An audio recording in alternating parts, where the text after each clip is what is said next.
wabarakatuh. So, good morning sa kayo lahat.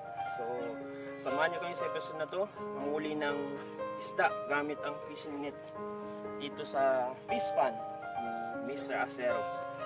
Okay, so ngayon, kasama ko ngayon yung team, pero may kulang dito ng isda sa ito. So, kasama ko ngayon si Mr. Acero, Wengman. What's up, guys? Kameraman natin si Camera Bay. Ang yung lingkod. Yatnin. Cha-cha.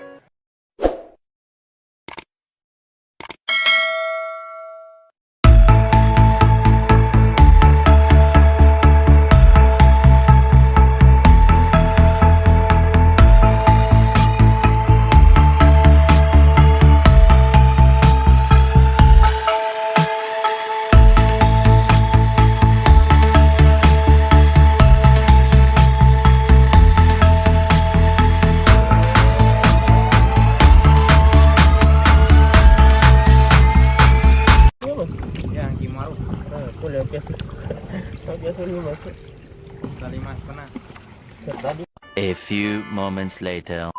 Okay, so mga kasoya, so ngayon mag-start na tayo para ilagay itong fishing net dito sa fish pond. Okay guys, so ito na. Lagyan itong fishing net.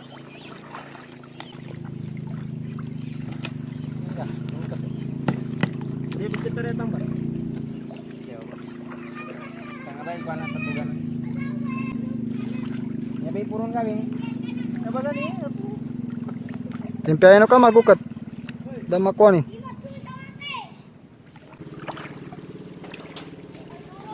Yung katangan ro niya talo. So ito, tali natin. Yan.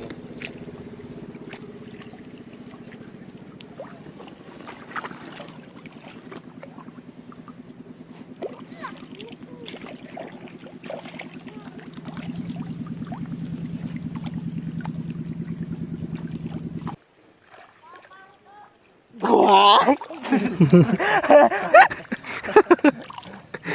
What?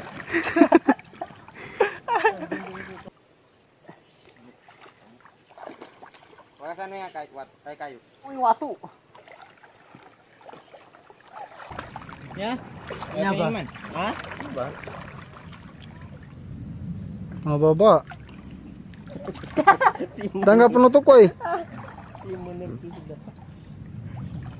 Ayan. Ya wala. Yung dani na no? Ayo lang. Tama dah. Ada bantay mo tin. Tiro na niya sana. May balag eh. Diyan mo na. Dapat add na liter chini. Bagay tarong ko. Kaya sa bukon ng puro sa. Gambar daw puro.